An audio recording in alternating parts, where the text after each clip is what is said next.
Bienvenidos a esta nueva etapa de Ágora 2.0.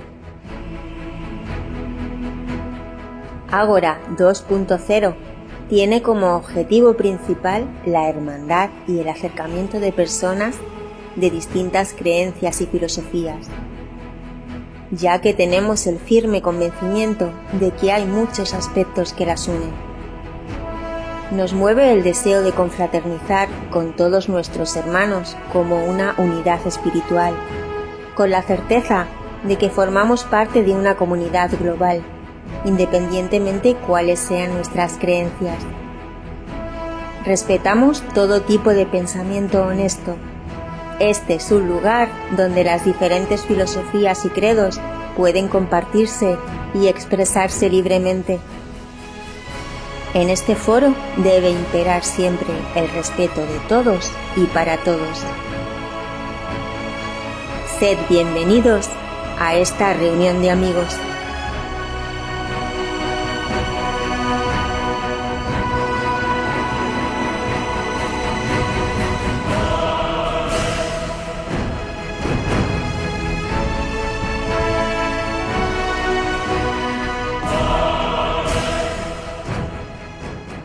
Hola, muy buenas. Soy Mariano de Ágora 2.0 y hoy vamos a tratar un tema de creciente actualidad y que puede llegar a ser muy preocupante, o quizá ya lo sea. Nos preguntamos si está enferma la sociedad. No hay encuestas al respecto, al menos no las hemos encontrado, pero sí las hay sobre percepción del bienestar. Por ejemplo, en Chile, una encuesta del Centro de Estudios Públicos reveló que el 84% de la población percibe al país en un estado de decadencia o estancamiento. En cuanto a la salud mental, un informe de UNICEF indicó que el 41,1% de los jóvenes españoles entre 13 y 18 años ha experimentado problemas de salud mental en el último año. Además, según una encuesta de Ipsos en 2023, el 44% de la población mundial considera la salud mental como el principal problema de salud, lo que refleja una creciente preocupación global sobre este asunto. Y para abordar el mismo, este interesantísimo tema, pues contamos hoy con la presencia de Juan Carlos Ramchandani, sacerdote hindú, presidente de la Federación Hindú de España, autor de varios libros, participa también en varias entidades internacionales dedicadas al diálogo interreligioso. Bienvenido, Juan Carlos. Bienvenido, namaste, y muchas gracias por tenerme una vez más. Un placer, como siempre. También contamos con Rafa Millán, por segunda vez, psicólogo sanitario, con consulta privada, máster en filosofía por la UCM, escritor, colaborador en medios y que practica el sufismo desde 2025. Bienvenido, Rafa. Muy bien, gracias, muchas gracias. Un placer. Contamos nuevamente también con José Luis Márquez, licenciado en Teología, escritor y miembro de la comunidad Bahá'í en Zaragoza. Bienvenido, José Luis. Bienvenido, hallado. Muchas gracias. Un placer. Y hoy contamos también con alguien que hemos rescatado, un antiguo colaborador nuestro, Fernando Carazo, psicólogo, pensador y buscador espiritual independiente, vive en Madrid y es colaborador o era colaborador habitual de Ágora 2.0. Bienvenido, Fernando. Muchas gracias, encantado de compartir con vosotros. Un placer. Bueno, pues vamos a abordar el tema. Esto lo hemos dividido en tres partes, ¿no? La primera pregunta, que es común para todos, trataría de ser el diagnóstico, ¿no? Digamos, el saber si la sociedad está enferma o no, o cómo lo entendemos. Luego ya pasaríamos un poco a las causas y por último, pues bueno, a los remedios, si es que los tiene, ¿no? Bien, primero, la pregunta concretamente sería esta, ¿no? ¿Qué entendemos por enfermedad en la sociedad? ¿O cuáles son los indicadores que nos hacen determinar si la sociedad está enferma, ¿no? Primero vamos a empezar por Fernando. Cuéntanos, Fernando, ¿cómo lo ves? Bueno, todo depende de lo que entendamos por enfermedad, ¿no? La palabra enfermedad, pues es una palabra, se puede definir o se puede entender desde varios puntos de vista, ¿no? Es difícil etiquetar y decir una sociedad está enferma o no está enferma, ¿no? Eh, por lo que tú has dicho, Mariano, de estadísticas y encuestas acerca de las opiniones pues, de salud mental, de enfermedad, eso es lo que de alguna manera sale a la luz, pero hay muchos datos escondidos, hay muchas cosas que no se conocen, ¿no? O que no se tienen contabilizados, ¿no? Eh, yo no me atrevería a poner la etiqueta enfermedad propiamente dicha. Lo que sí sé es de síntomas, ¿no? Bueno, indicadores que hacen de la sociedad, pues, una sociedad disfuncional, ¿no? Que Ujú. afecta, pues, al bienestar de las personas, ¿no?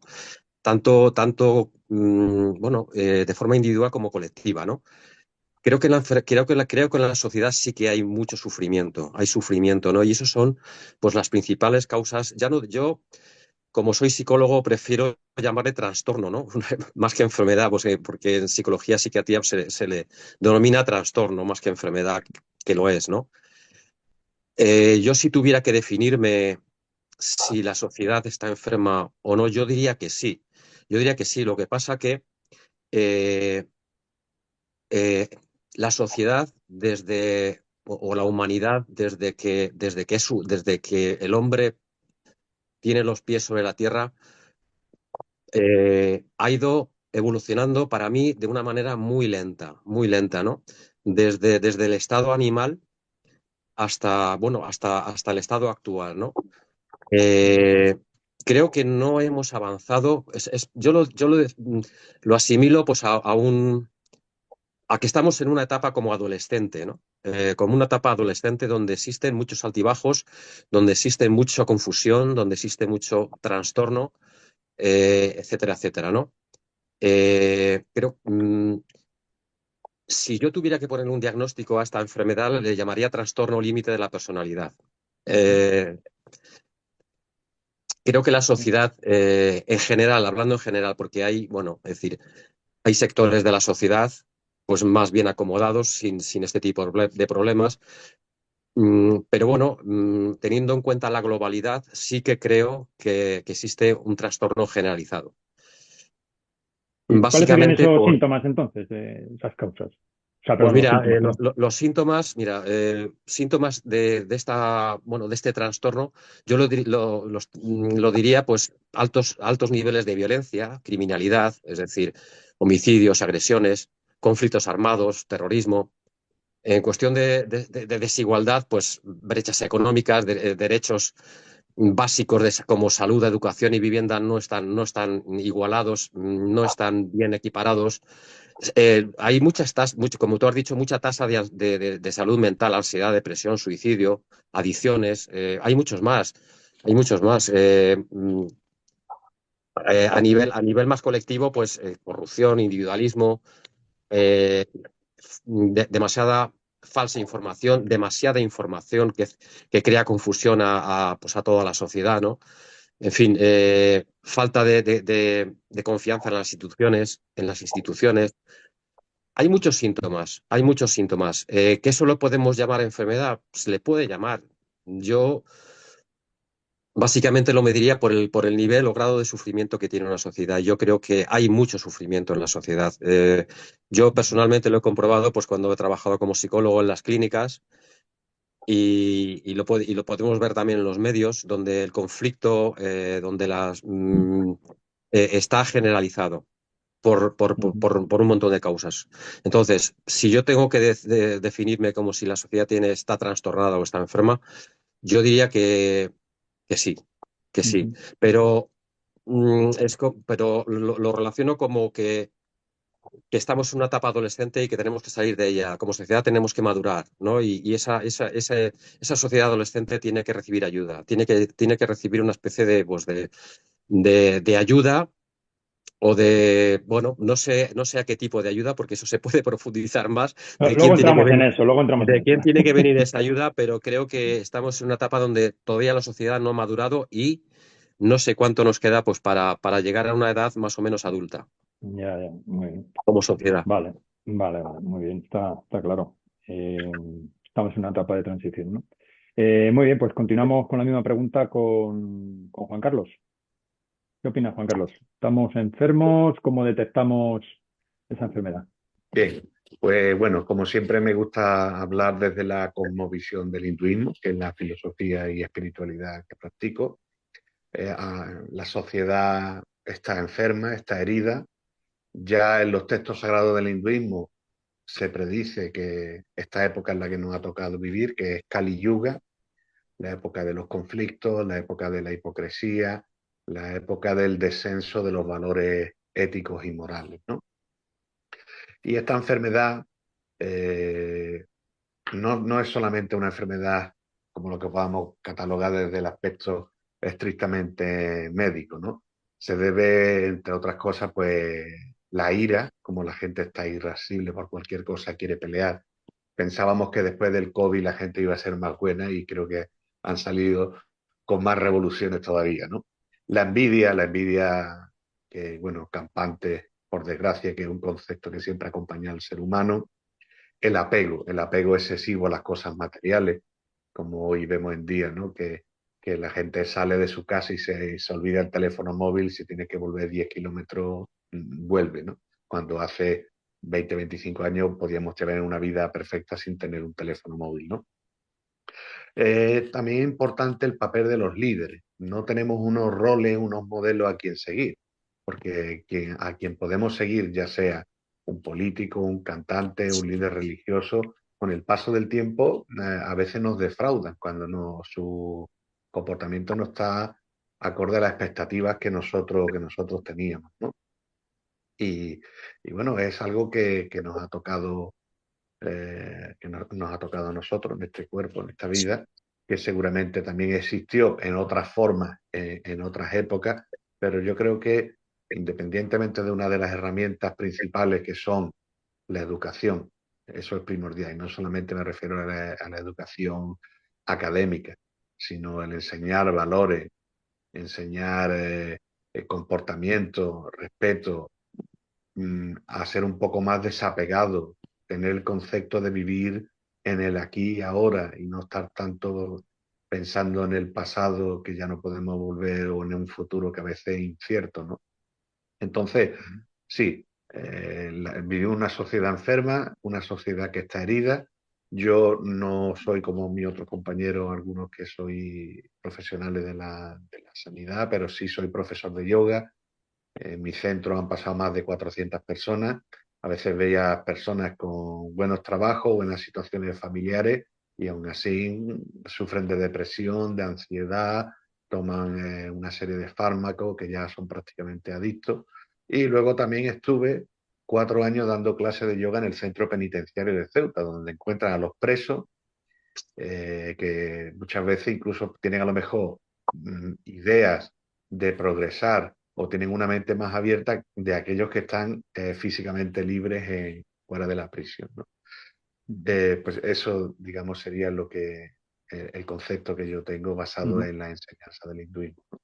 ujú.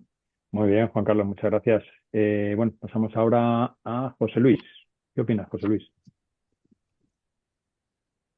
Hola, bueno, pensaba que cronológicamente llegaría antes Rafa, que pertenece al Islam Sufí, pero vamos, es igual, nos combinamos. Y ya han estado hablando, yo también puedo decir que esto me sintonizo mucho también con lo que ha dicho Fernando de que estamos en una etapa como de adolescencia, saliendo de la adolescencia. Los seres humanos vivían en tribus, luego en ciudades-estado, luego en naciones, y tenemos que pasar ya a otro sistema distinto, pero en fin, eso luego comentaré también otras causas, porque está faltando una serie de enfoques de la vida, lo que las religiones daban en otra época, y realmente hay muchos síntomas de que está enferma. Creo que en todas las épocas ha habido. Todas las personas hemos pasado, yo he pasado constipados, gripes, Ujú, sarampiones. Bueno, el sarampión no lo pasé, pero hemos pasado distintas enfermedades. Entonces, decir que la sociedad está enferma en todas las épocas. Hemos pasado enfermedades. Ahora incluso podía pues, compararse si hay más diferencia entre los países más desarrollados que entre los menos desarrollados o en vías de desarrollo. Pero, en fin, las circunstancias siempre son falta de un sentido de la vida. Cierta decepción. Para mí, por ejemplo, un síntoma es que la juventud está a veces perdida. Hay juventud buenísima, es un potencial tremendo, pero en cambio hay muchos pues, eso, que piensan que su felicidad está pues, en estar toda la noche en el botellón, o están metidos a veces en problemas de drogas, o están simplemente molestándose unos a otros, o incluso maltratando a sus padres, lo cual ya es un caso tremendo, ¿no? Entonces, yo creo que sí que hay síntomas. Yo ahora, por ejemplo, también como Bajay tengo pendiente que presente aquí que hay una frase de Bajaola que escribió a un zoroastriano cuando él estaba preso en Tierra Santa, escribió y ya entonces decía, esto es hace siglo y medio, hace 1878, decía, percibimos perfectamente cómo toda la raza humana está rodeada de grandes, de incalculables aflicciones. La vemos languidecer en su lecho de enferma, severamente atribulada y desilusionada. Los que están embriagados de presunción se han interpuesto entre ella y el divino médico. Presenciar cómo los han enredado a todos, incluso a sí mismos, en la red de los artificios. No pueden ni descubrir la causa de la enfermedad, ni tampoco poseen ningún conocimiento del remedio. La verdad es que esto era en el siglo XIX. En cualquier otra época ha habido épocas gloriosas, por ejemplo, pues el cristianismo en primeros siglos, en la India pues permanecía una religión durante siglos, pero también el budismo trajo otra renovación. El Islam fue la época más gloriosa también de cuando una religión provee una gran civilización, pero ahora estamos en un momento, luego lo veré, pues que hemos pasado ya de las religiones a las ideologías. Ideologías, la verdad, no han resultado tampoco muy positivas, ni han dado un sentido a la vida, ni tampoco han solucionado. Entonces está habiendo una gran división. Yo creo que el tema de la división es el que más está causando, ¿eh? Lucha, enfrentamiento entre unos y otros, cuando en realidad tenemos que ir tendiendo hacia una unidad, hacia una madurez, cuando las personas adultas se relacionan con respeto, el hombre y la mujer, en fin, yo creo que estamos en una época como de juventud, un poco alocada y muy materialista y muy centrada en disfrutar el momento presente. Esto Eric Fromm también lo comenta de sobra, como pues eso, vivimos en un mundo muy materialista que somos pues un consumo, una sociedad de consumo y eso no nos está haciendo felices. Ujú, muchas gracias, José Luis. Parece ser que esto sí es un problema que seguramente se viene arrastrando desde que el hombre es hombre, ¿no? Muy bien, Rafa, ¿cuál es tu parecer? ¿Estás de acuerdo con tus Gracias. compañeros? Gracias, sí, sí, me dan ganas de decir amén y pasar a la siguiente pregunta porque estoy esencialmente de acuerdo con todo lo que han dicho. Por una parte, cuando comentaba Fernando cómo vemos continuamente este sufrimiento en la consulta, en el diván, ¿no? Cada día, en cada momento y cómo muchas veces de base hay un problema de inmadurez, entre otras muchas cosas. Y muy de acuerdo también desde una perspectiva, podríamos decir, espiritual o sufí, con lo que comentaba Juan Carlos cómo vivimos en un mundo herido, con un alma herida, ¿no? Por estas problemáticas de apego. Así que yo lo que voy a hacer para aportar algo nuevo más bien y con los síntomas que han ido describiendo, estoy también totalmente de acuerdo con todo lo que han dicho los tres. Así que este tal vez sea mi problema, que tiendo a estar siempre bastante de acuerdo, lo cual hace el diálogo conmigo en ocasiones un poco difícil. Y, entonces, tal vez lo que voy a hacer es plantear cómo veo yo este tema de la enfermedad, porque como ha dicho también el Fernando, el tema de la enfermedad normalmente al ser un término de herencia biomédica puede entenderse mal, entonces hay que aplicarlo a la sociedad, por supuesto, se puede aplicar, pero sabiendo que estamos haciéndolo con un cierto gradiente de metáfora, que cuando decimos que la sociedad está enferma, no lo decimos exactamente en el mismo sentido que lo diríamos ante un trastorno o una problemática médica, ¿no? Ante un cuadro clínico concreto que siempre funciona de la misma manera. Hay una causa que debe de ser orgánica, una etiología médica que genera una serie de síntomas corporales que más o menos podemos pesar y medir, y aunque tengamos los mismos síntomas, la causa puede ser diferente y entonces la enfermedad sería diferente en medicina. Yo puedo tener un dolor de tripa, por ejemplo, y entonces no es lo mismo si lo que tengo es una gastritis o un tumor o una úlcera, aunque el síntoma sea el mismo o muy similar, que es dolor de tripa. Por eso hay que hacer un diagnóstico, para a pesar de que tenemos el mismo síntoma, poder saber cuál es la causa, que tiene tratamientos diferentes. Pero Sí, en psicología y en sociología no pasa exactamente así, sino que lo que se habla en psiquiatría o en la medicina psiquiátrica es de enfermedades funcionales. Es decir, que hay una serie de síntomas que suelen correr juntos, los síndromes, y entonces a esto lo llamamos una enfermedad. Y suele ser algo útil para los profesionales, pero que hay que saber manejar con pinzas, sobre todo si se le dan atribuciones causales, ¿no? Si yo digo, mira, pues yo estoy muy triste porque tengo una enfermedad que se llama depresión, y esta información, este diagnóstico explica mi tristeza, pero ahí hay una cierta tautología, una pescadilla que se muerde la cola, porque si miramos en los manuales psiquiátricos, en el DSM, que es el más famoso, el Diagnostic Statistic Manual, se puede buscar en Google muy fácilmente, ¿no? Vemos que el primer criterio para diagnosticar depresión es tener ánimo depresivo.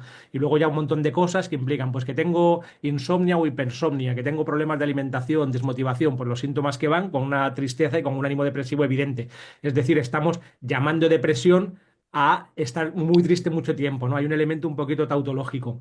Yo siempre pongo un ejemplo para entender esto, que está muy bien, ¿eh? Ojo, no digo, no, aunque soy muy crítico con este tipo de etiquetas, no digo que no sean útiles en ciertos contextos, pero siempre que no le demos una atribución causal, porque la causa del sufrimiento o del malestar individual o social, como estamos viendo, puede venir de cualquier ámbito de la vida, puede venir de una desconexión emocional, de una infancia problemática, de que no soy capaz de asumir mi propia identidad, de que me siento perdido y sin sentido, de que no acabo de encontrar un ámbito cultural donde desarrollarme socialmente. Bueno, puede haber casi en cada persona tiene como causas diferentes. Entonces, si lo tomáramos la enfermedad de una manera médica, como la enfermedad es la causa, la etiología que causa el problema y no los síntomas, casi habría que decir que cada sociedad o cada individuo tiene una enfermedad única, aunque los síntomas sean parecidos. Y esto es como, esto me recuerda, lo voy a contar, que es casi un diálogo de humor un poco paradójico. Sería, a veces uno sale del psiquiatra o del psicólogo con la sensación de que entiende algo porque te ponen una etiqueta, pero la etiqueta es otro nombre pues para esta serie de síntomas y causas que tienes.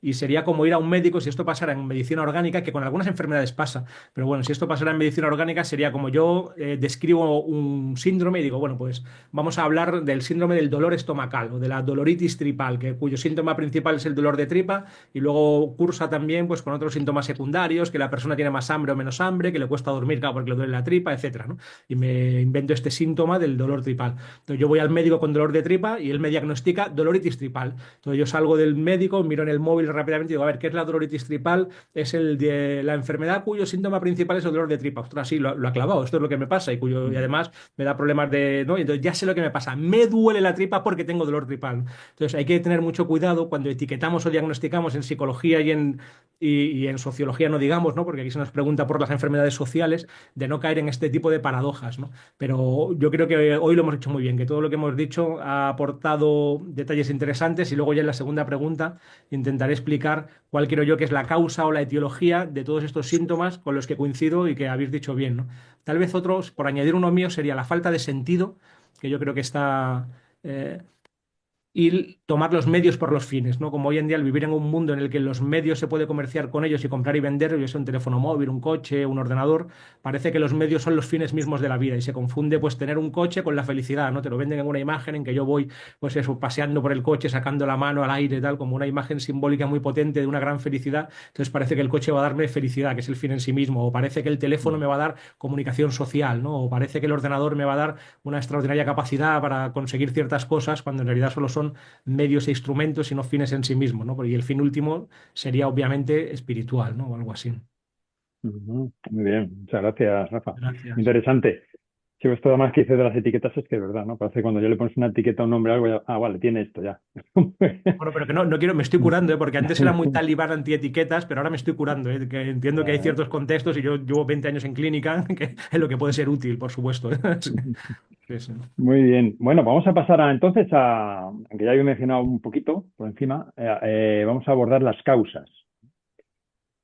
¿Cuál sería el origen de esta enfermedad? Que parece que todos coincidimos en que sí hay ese tipo de enfermedad o trastorno social. Entonces, ¿qué factores han influido en tener esos indicadores a los que hemos hecho referencia anteriormente? Seguimos contigo, Fernando. Bueno, esta pregunta es muy importante. Yo he definido, bueno, factores históricos, factores económicos, políticos, culturales, psicológicos, que voy a definir un poquito ahora, un poquito más detalladamente, ¿no? Pero eh, yo, como causa fundamental, principal, eh, lo atribuyo a que seguimos teniendo o seguimos funcionando de alguna manera, con un cerebro reptiliano, es decir, con una base animal. Nosotros, evidentemente, procedemos, bueno, es decir, científicamente, que bueno, que luego puedo dar opiniones sobre el tema de la evolución, ¿no? Pero desde que el hombre es Homo sapiens y empezamos a evolucionar, hemos funcionado bueno, pues con el diencéfalo, principalmente como parte del cerebro fundamental. Luego hemos desarrollado la corteza para tener otras cualidades, otras funciones, otras potencialidades más desarrolladas, más analíticas, más de contención. Pero creo que todavía nos falta esa evolución, como he dicho antes, creo que estamos en una etapa adolescente.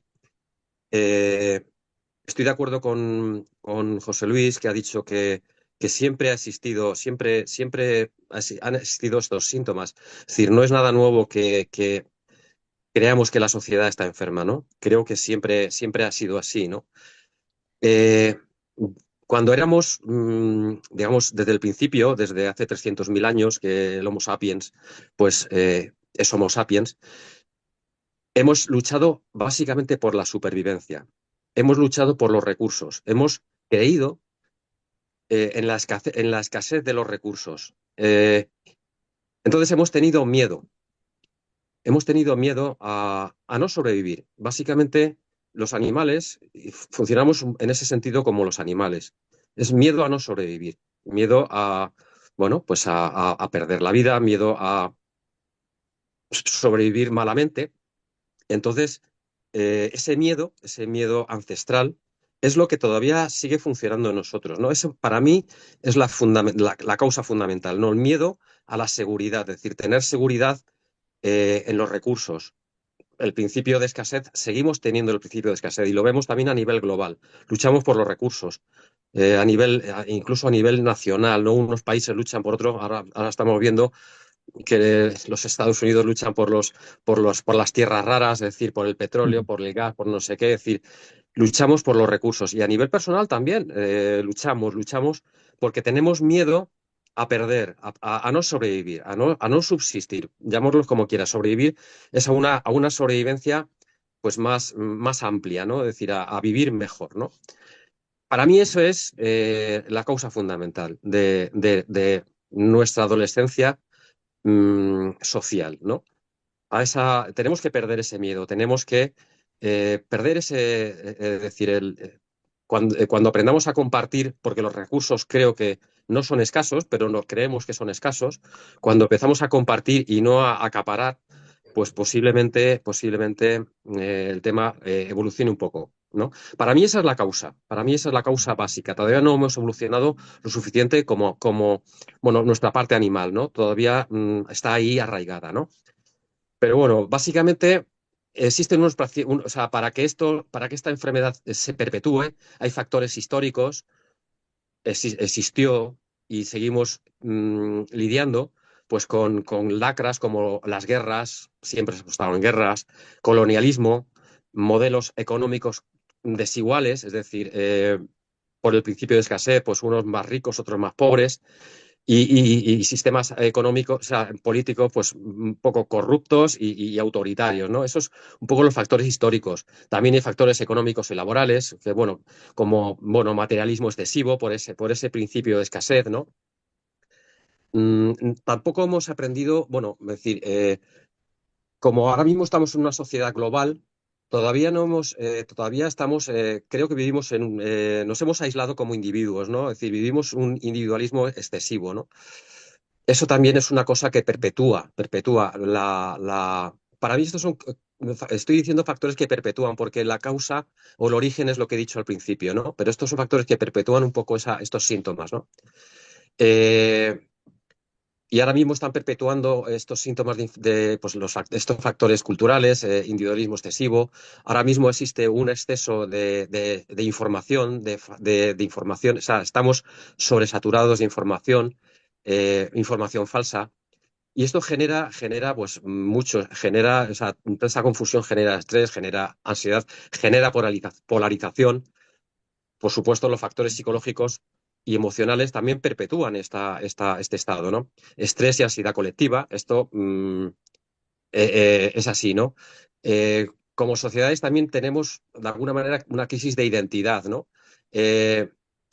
Porque, bueno, digamos que existen muchos grupúsculos o tribus urbanas o grupos políticos, grupos sociales, y entonces existe una lucha ya no entre países, sino partidos políticos, clubes deportivos, existe pues un desasosiego, existe un conflicto ideológico también, como ha dicho antes un compañero, Y esas ideas, todas esas ideas están cristalizadas. De alguna manera nos hacemos un modelo, una creencia y se cristaliza. Y la defendemos a muerte. También tenemos de alguna manera una mente un poco cerrada, ¿no?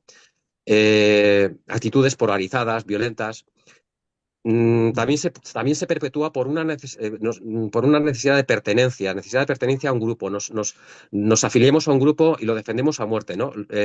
Los líderes políticos ideológicos, de alguna manera, ejercen un poder y una sugestión colectiva a ese grupo, ¿no? Y de alguna manera, esa sugestión colectiva nos hace aferrarnos a esa ideología y de alguna manera criminalizamos y luchamos a muerte pues con los grupos contrarios, ¿no? Eso es lo que perpetúa. Creo que son factores que perpetúan, porque creo que la causa, el origen es lo que he dicho antes, ¿no? También existen, bueno, factores medioambientales que perpetúan crisis climática, agotamiento de recursos, es decir, migraciones por guerras, es decir, existe pues, una serie de factores que de alguna manera desajustan la civilización, desajustan la convivencia, desajustan todo ese tipo de cosas, ¿no? Son factores que para mí perpetúan, pero como para mí las causas, el origen es que todavía seguimos teniendo de alguna manera funcionando con la mente animal, principio de escasez de recursos, miedo a la supervivencia y egoísmo. Eso se traduce en un egoísmo, en un egocentrismo que nos hace estar dispuestos a luchar y, digamos, al conflicto, incluso hasta con nuestro vecino. Y eso perpetúa. Para mí son factores que perpetúan la enfermedad. Bueno, interesante. Has hablado de polarización, ¿no? Y de lucha de contrarios y demás. Precisamente nosotros lo que pretendemos en Ágora 2.0 es lo contrario, ¿no? Buscar unión, puntos de encuentro, ¿no? Y para eso estamos aquí. Sí. Vamos a seguir contigo, José Luis. He dicho antes que no iba a respetar el orden, ¿eh? Así que, José Luis, Pues muy bien. te toca a ti. ¿Cuál Me sería el da origen de paso. esa enfermedad?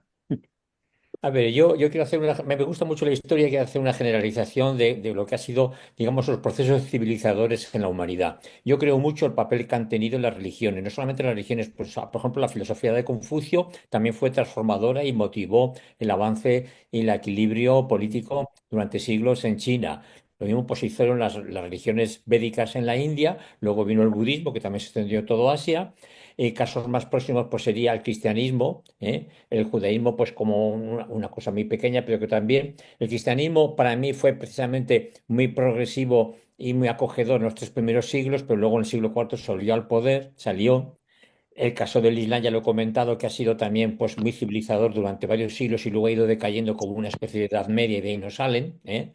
Pero el caso es que, ¿qué ha pasado después de todos estos siglos en que las religiones tenían su papel positivo o negativo, pero por lo menos daban una moral, daban un sentido de la vida, había una especie de esperanza de distribución retributiva, de que yo en la otra vida pues, podía reencarnarme mejor o podía ir al cielo, en fin, había algo que sostenía. Entonces, aparte de lo que el cristianismo ha tenido durante siglos, lo que sí que es verdad que a partir del Renacimiento empieza ya como a querer separarse lo humano de lo divino. Empieza a haber ahí una lucha que ya cuaja sobre todo en la Ilustración y no digamos en el siglo XIX, que es lo que nos está condicionando totalmente ahora. O sea, durante siglos, por ejemplo, aquí damos el cristianismo, esto sería una moral incluso a los jóvenes y la castidad, cualquier aspecto, la vida, no robar, no matar, no mentir, todo eso te lo enseñaba la religión. Ahora resulta que en el siglo XIX se plantea todo el evolucionismo de Darwin, la ley del más fuerte se aplica, no es que tuviera Darwin la culpa, pero el caso es que luego al final llega la idea del superhombre de Nietzsche, ¿eh? Llega el nazismo, llega el liberalismo, llega el capitalismo, llega sobre todo el primacismo, el racismo. Entonces, eso es una tendencia por un lado. Pero luego está también la otra filosofía, que es la única filosofía que se ha implantado en muchos países. Ningún filósofo podamos decir que es una cultura kantiana, ni descartiana, ni aristotélica, pero en cambio sí que tenemos países marxistas. ¿Y qué es lo que ha planteado el marxismo? La lucha de clases. Entonces, ahora estamos viviendo las consecuencias de un primacismo racista por las leyes aquellas de Darwin, o estamos viviendo la ideología de la lucha. Todo lo planteamos sin lucha. Incluso a veces decimos, hay que luchar por la paz. No, no, no hay que luchar. Entonces, esa lucha es la que lleva al enfrentamiento, que al final era el pueblo contra los de arriba. Yo recuerdo cuando era estudiante en la universidad, siempre llegaban, salían ahí los alumnos, a ver, ¿qué? Este profesor no nos gusta por esto y por esto. Los alumnos contra los profesores, los hijos contra los padres, los trabajadores contra los empresarios. Entonces, los partidos de derecha, bueno, y todo vino no solamente del marxismo, vino también ya desde la Revolución Francesa. O sea, cuando antes se enseñaba el amor, se cumpliera o no, el caso luego llegó la Revolución Francesa y que al final pues fue una revolución que a veces hace falta las revoluciones, pero lo que trajo fue más desastre todavía y nada menos nos trajo un emperador como fue Napoleón. Pero el caso es que estamos viviendo todavía esos derechas e izquierdas. ¿Por qué? Porque los de derechas son los que mantenían pues, la religión, la nobleza, el clero, y los de izquierda son todos los movimientos sociales que quieren. Y este enfrentamiento que llevamos desde la Revolución Francesa y sobre todo desde mitad del siglo XIX no avanza. O sea, estamos totalmente divididos, mitad contra mitad.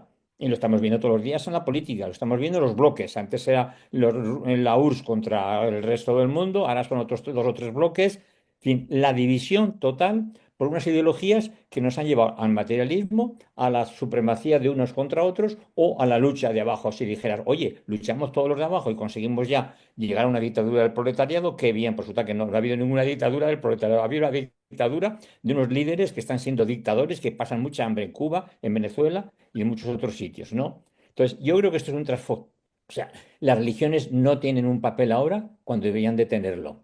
Y creo que también fueron en parte culpables porque, claro, se agarran, tienden siempre a conservar lo que siempre se ha hecho, lo que siempre se ha hecho y lo que hay que tomar al pie de la letra, todo lo que dicen nuestros libros sagrados.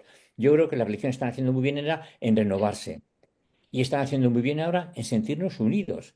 Este proceso de unión, de respetarnos, de que podamos estar aquí charlando de distintas religiones, que yo acudo a muchos encuentros interreligiosos, esto cuando yo era niño joven, inimaginable. O sea que estamos en un proceso, como es por ejemplo esta mesa redonda que estamos haciendo aquí, de tender hacia la unidad, hacia el buen entendimiento, pero también a dar motivos de espiritualidad. Que la espiritualidad incluso puede ser ateo, pero tienes que tener una espiritualidad. ¿Por qué estoy aquí? ¿Por qué existe el universo? ¿Para qué?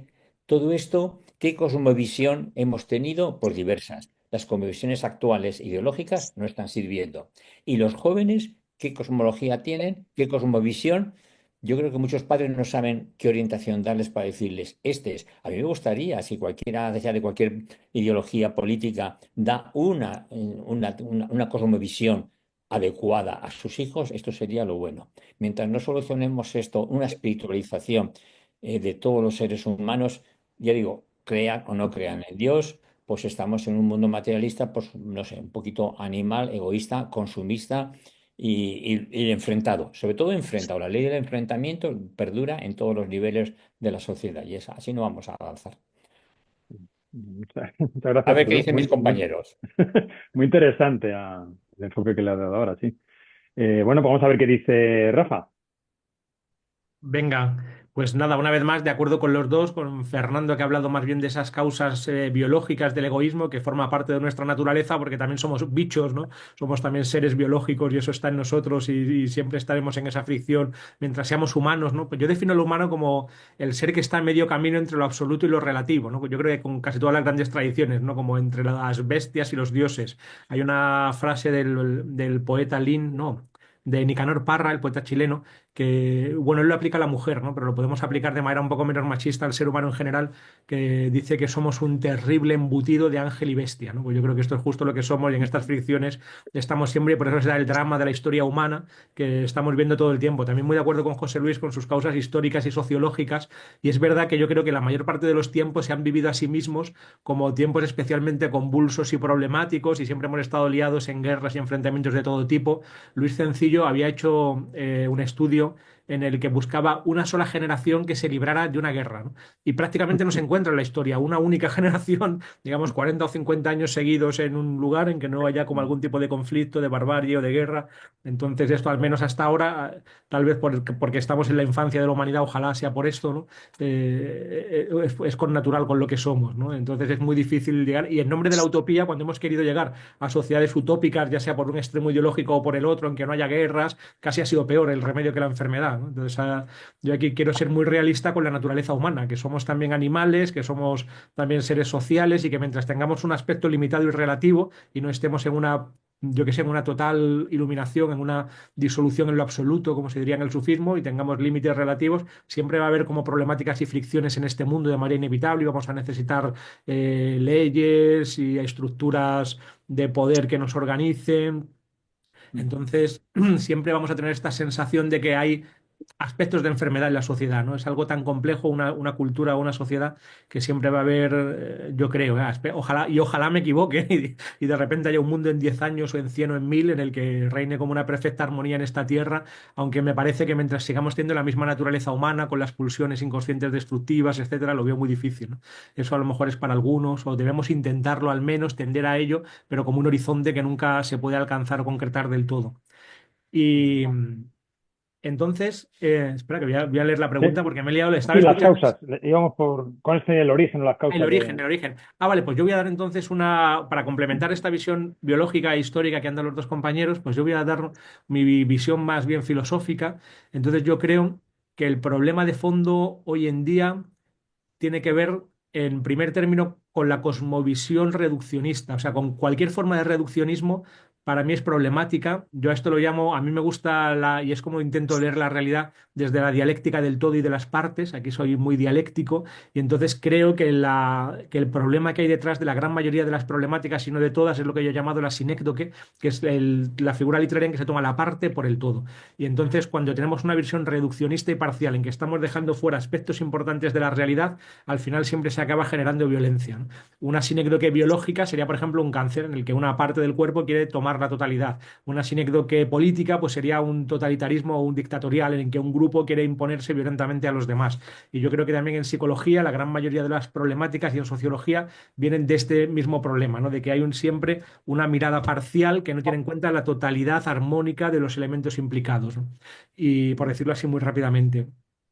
Entonces, hoy en día esa sinécdoque es sobre todo, o es en origen para mí, buscando la causa primera hasta donde yo soy capaz de ver, cosmovisional y filosófico. Vivimos en una cosmovisión en la que si al final todo acaba en materia azarosamente ordenada y todo acaba en nada, digamos, en un materialismo más o menos burdo. Luego hay materialismos refinados que a lo mejor se pueden salvar y todo tiene su lugar dentro de un mapa grande porque también existe la materia o tiene un cierto lugar y podemos hablar de ella. El problema es la sinécdoque, cuando decimos que la materia es todo lo que hay y el gran edificio del ser y de la existencia con todos sus niveles colapsa, se viene abajo y quedamos en una realidad chata en que solo hay materia.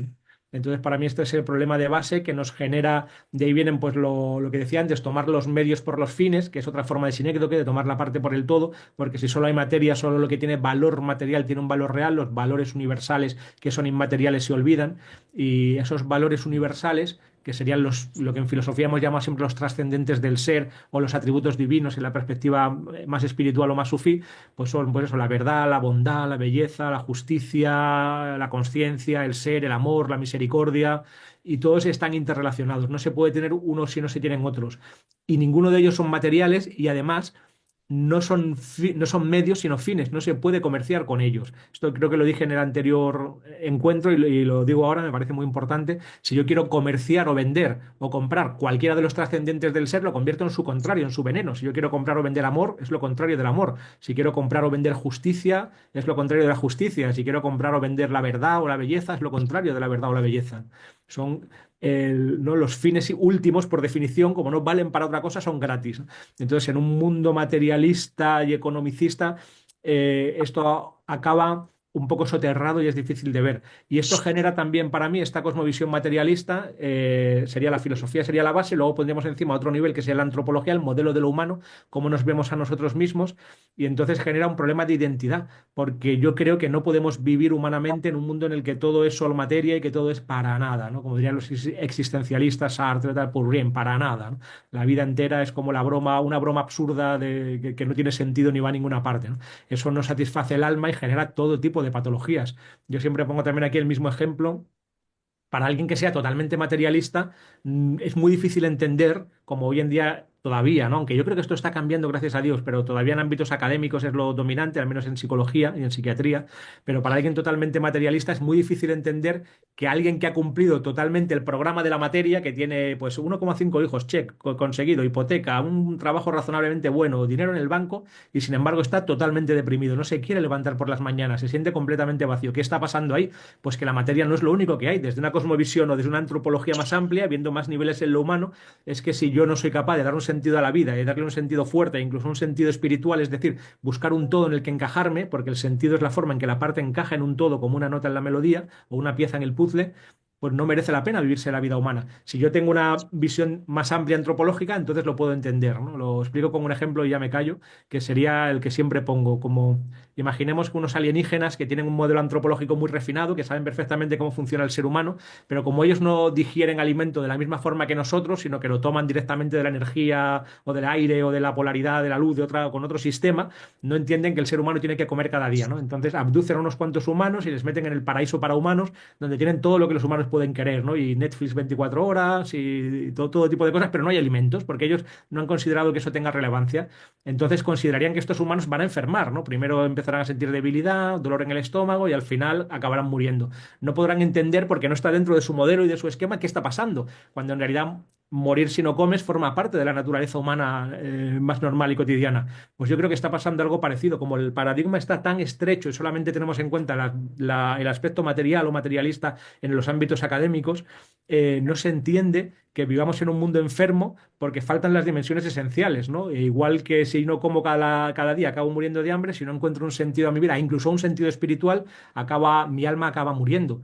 Porque el sentido sería la forma eso en que una parte encaja en un todo. Para dar sentido a mi vida tengo que buscar algo mayor que yo mismo de donde herede ese sentido, ¿no? Entonces las soluciones habituales pueden ser una familia, que vale hasta cierto punto, por supuesto, una obra política o social o de ayuda a los demás, o un propósito espiritual, ¿no? ¿De qué manera puedo yo servir a la totalidad? ¿No? Eso sería para mí el propósito espiritual, que es lo que puede llenar una vida humana y sanar, ojalá individual y socialmente, ¿no? Sí.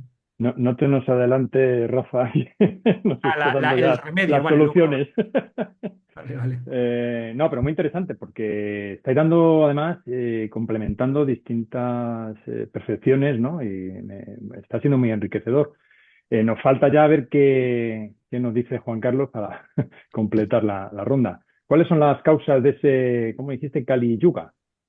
Pues bueno, teniendo en cuenta ya que has mencionado que en el hinduismo el tiempo no es lineal, sino cíclico, y se compone de 4 yugas o 4 diferentes tipos de eras. Lo encontramos en Kali Yuga, que es la última, donde la persona ha hecho una serie de adelantos científicos, como el que permite que ahora mismo estemos hablando personas de diferentes ciudades, pero sí que lo que ha decrecido ha sido el concepto de la espiritualidad, de la unión con lo divino, llámese Dios, llámese el universo, la madre naturaleza, y esa desconexión artificial, porque somos parte indivisible, ¿no? de Dios, es la que es la raíz de todos los sufrimientos, ¿no? En sánscrito se llama avidya, la ignorancia, y no la ignorancia académica, sino la ignorancia del conocimiento del ser, del alma individual, y que somos seres que tenemos a otra entidad superior que controla este mundo, este universo, ¿no? Entonces, queremos disfrutar del reino de Dios, pero sin Dios, sin la presencia de Dios. Y esto es lo que causa una serie de desequilibrio que afecta al alma. Y por supuesto en el hinduismo hablamos del cuerpo integral, es el cuerpo físico, que está hecho de los 5 elementos materiales: fuego, tierra, agua, aire y éter. La mente, que sería el cuerpo astral, ¿no? Que está compuesto también del ego, ¿no? Del falso yo.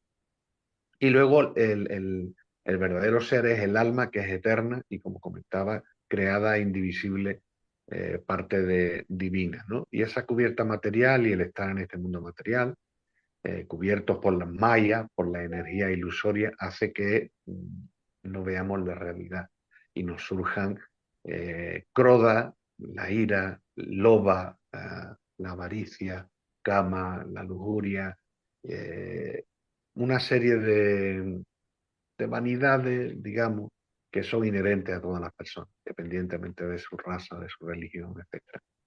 En el hinduismo decimos que hay 3 tipos de males o 3 tipos de enfermedades.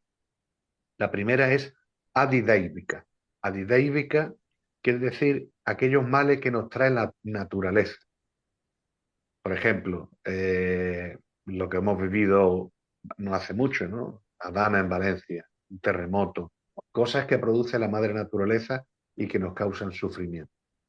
Claro, habría que mirar el origen, ¿no? Por qué la naturaleza se revela ante la explotación del ser humano de los recursos, ¿no? Como esa avaricia hace que los recursos estén mal repartidos, como hay una sobreexplotación de los recursos de la tierra y finalmente esta se defiende a través de crear una serie de circunstancias. Eso se llama adideívica. Luego está adiboutic. Adiboutic quiere decir el dolor que nos causa, la enfermedad que nos causan otras entidades. Por ejemplo, el sufrimiento que nos puede causar otras personas, nos pueden causar animales. Si te pica un insecto, bien, te crea un sufrimiento, pues son creados por otras entidades vivientes, ¿no? Y hasta ahí, hasta cierto punto, nos podemos defender o no. Pero el peor de todo es adiátmica. Adiátmica es la enfermedad que nos causa nuestra propia mente. Porque contra digamos, la enfermedad o el sufrimiento que causa la madre naturaleza, de una forma u otra, nos podemos defender, y los recursos y la voluntad del ser humano de poder salir de esas situaciones, ¿no? De desafío.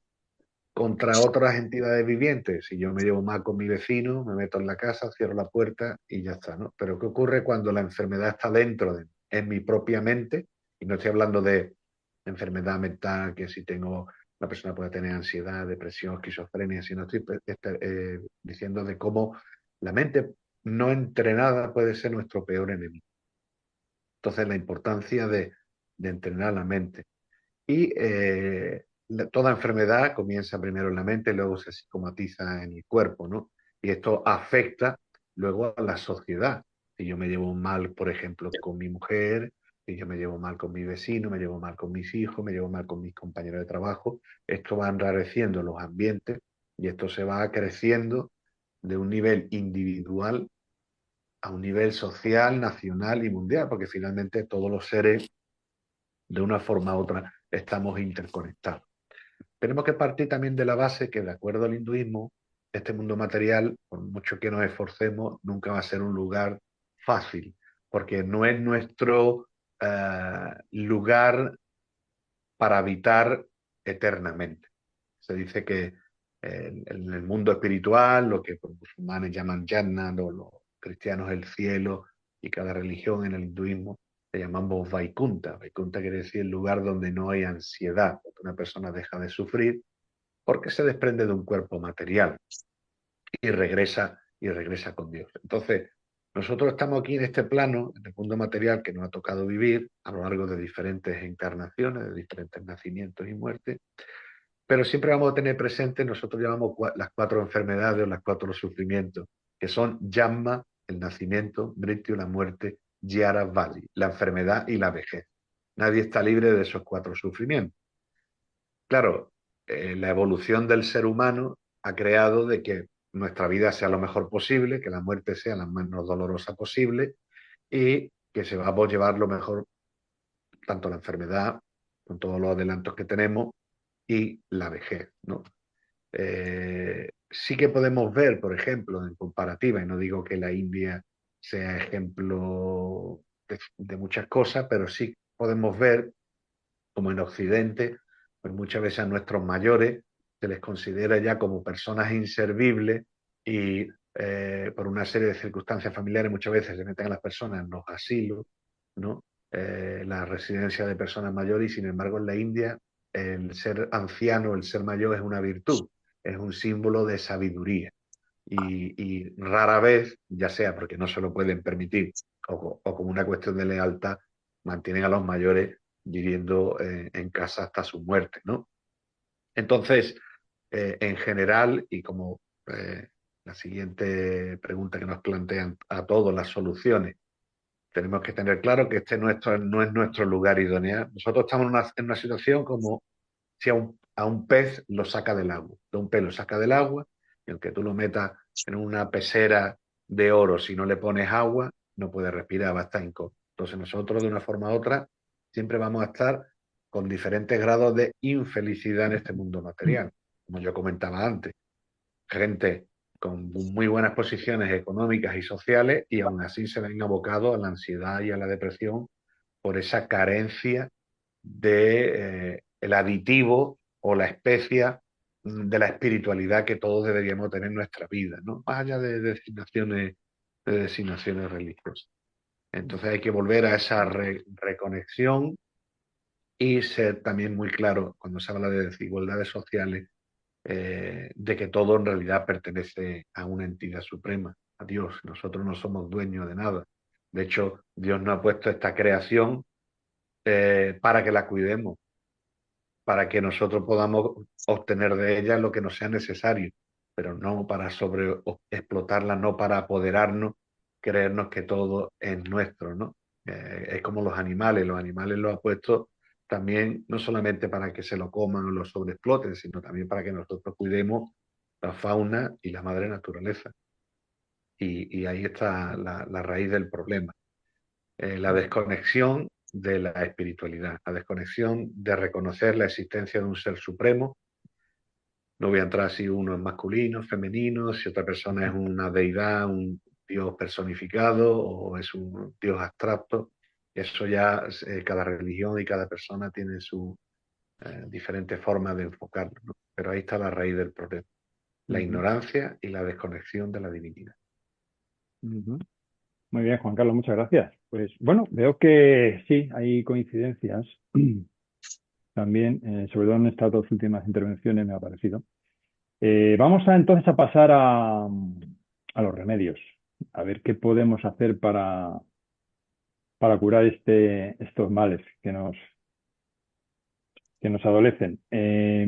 Antes ha hablado Rafa bueno, tú también lo has mencionado, Juan Carlos, del materialismo, que de alguna manera esa desviación hacia el materialismo, pues es uno de los problemas, si no el principal, y claro, la solución va a venir buscando la espiritualidad. La pregunta que le voy a hacer a Rafa, que ya veo que iba por ahí, es ¿qué papel juega la espiritualidad en la promoción de la salud mental y el bienestar en la sociedad? Rafa, cuando quieras. Bueno, venga, gracias. Sí, bueno, yo más que el materialismo, que por supuesto hablaría de cualquier forma del reduccionismo, ¿no? De tomar la parte por el todo, porque ha habido otras épocas históricas en que ha habido otro tipo de reduccionismos, ¿no? Y como bien decía José Luis, si miramos la historia, pues hay momentos culturales en que diferentes grupos de poder, yo qué sé, pues los religiosos o políticos, han cometido otro tipo de reduccionismos también tremendos, ¿no? Pero el de nuestra época, digamos, yo creo que se puede identificar como ese reduccionismo materialista burdo o las visiones más burdas del materialismo, que son dominantes en ámbitos académicos y desde ahí se van como distribuyendo también a través de los medios y divulgadores y parece que ya que permean todas las capas sociales.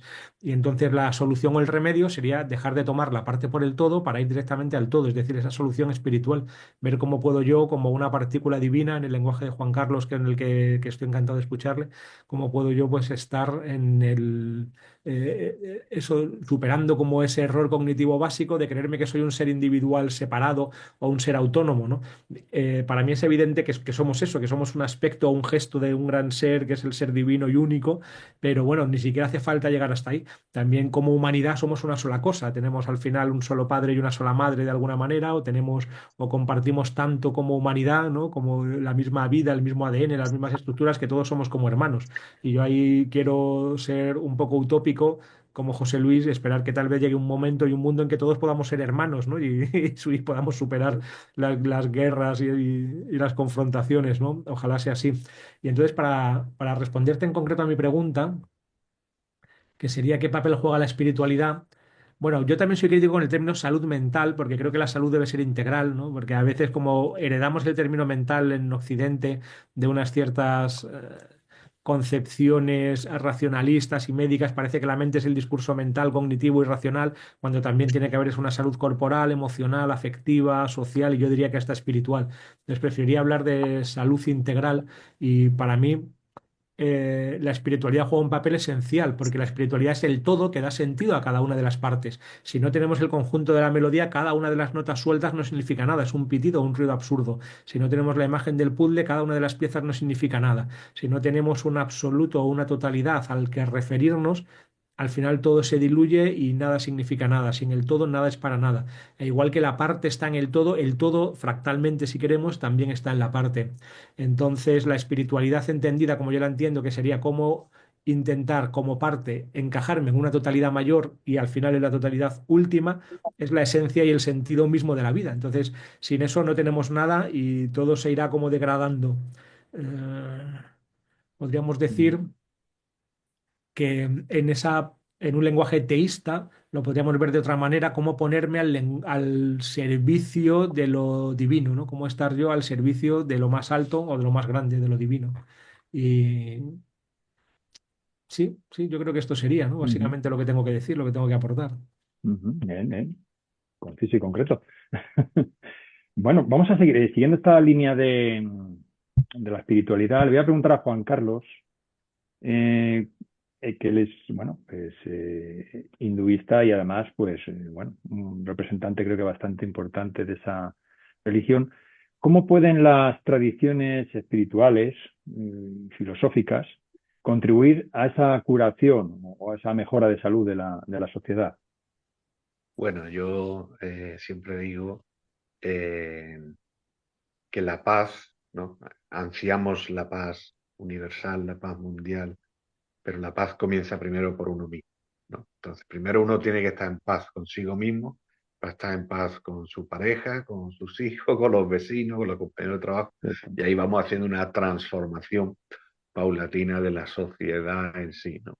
Entonces, la búsqueda de esa paz, de ese equilibrio entre mente, cuerpo, y reconociendo la existencia del alma diminuta y el alma suprema, la divinidad, pues es el comienzo de buscar esa paz, ese equilibrio, o al menos hacer el intento, ¿no? Porque creo que es importante hacer el intento de que la persona viva con una conciencia de paz y tranquilidad consigo mismo, a través de la meditación, por ejemplo, que la meditación es un concepto que yo creo que existe en la gran mayoría de las tradiciones religiosas, la interiorización. Meditar sería meditar en la divinidad, meditar en el Supremo, meditar en la naturaleza, en el mundo que nos rodea, si no tiene una divinidad a la que dirigirse. Luego está muy importante la introspección, la interiorización de la persona, de reconocer cuáles son sus debilidades, cuáles son las partes que debe de mejorar, cuáles son sus virtudes, ¿no? Y es muy importante la oración también. La oración, el poder de la oración. La oración no solamente para pedir, sino la oración como parte de comunicación con la divinidad. Y tener o sea, la espiritualidad a veces está mal enfocada porque se piensa que es abandonar todo, ¿no? Dejar la familia, por ejemplo, en el hinduismo, afeitarte la cabeza, vestirte de ropas naranjas e irte a ser un monje errante sin posesiones materiales, ¿no?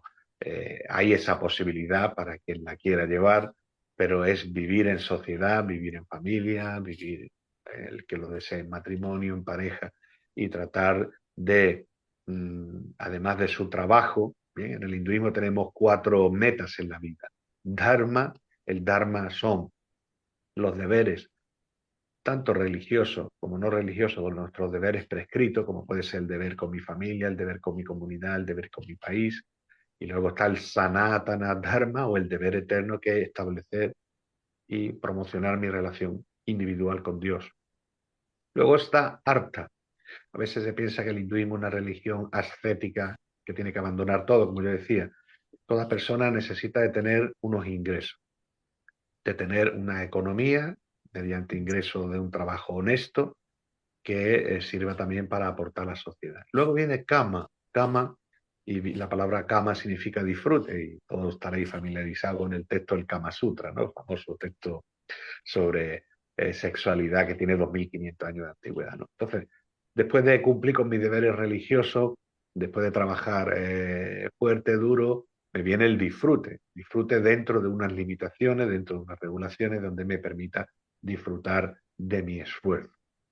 Pero finalmente tenemos que llegar a moksha. Moksha en hinduismo es la liberación, liberarnos de estas ataduras del mundo material y prepararnos para otra existencia. Ni este es nuestro primer nacimiento, ni será el último. Como siempre digo, debemos de vivir el aquí y el ahora, pero de una forma responsable, porque cada vez que hacemos una acción, sea buena o sea mala, creamos una reacción, lo que nosotros llamamos karma. Que muchas de las situaciones que podemos ver hoy en día en este mundo vienen dadas por karma, por acciones previas, negativas o positivas, porque hay en unos sitios prosperidad, en otros sitios porque hay pobreza, porque hay personas que tienen una serie de ventajas y otros no. Esto no es algo caprichoso, no es nada del azar, sino esto es todo de un plan, bien, que está más allá de nuestra comprensión. Y entonces yo creo que las personas deben de añadir una parte importante de la espiritualidad sin necesidad de renunciar al trabajo y a vivir en la sociedad, ¿no? O sea, yo, una persona, puedo entender perfectamente que sea religiosa y le pueda gustar el fútbol o leer una novela o participar en política, pues siempre manteniendo unos valores que sean universales. Y una cosa muy importante, que es lo que estamos haciendo ahora mismo, y ya con esto termino, fomentar mucho el diálogo interreligioso. Bien, yo, la madurez que me ha dado la espiritualidad con el paso de los años, yo fui iniciado a la edad de 15 años en el hinduismo, ya tengo 55 años, con 40 años de experiencia, te da una madurez, y esa madurez en mí, por lo menos, se ha manifestado de que ni mi religión ni yo tenemos la posesión de la verdad absoluta. Que Dios se manifiesta de innumerables formas y que hay muchos caminos para llegar a Él. Y que todos son válidos siempre y cuando haya un respeto mutuo entre las diferentes religiones. Reconocer nuestras diferencias y coincidir más en esos puntos en común. Se dice en un estudio académico que hubo el 63% de las religiones enseñan lo mismo, las mismas metas. Solo nos diferencia un 37%. Por desgracia, nos fijamos más en ese 37% que en el 63%. Y creo que el diálogo interreligioso, tal como estamos haciendo ahora mismo, de una forma directa o indirecta, a mí por lo menos personalmente me enriquece aprender de otras tradiciones.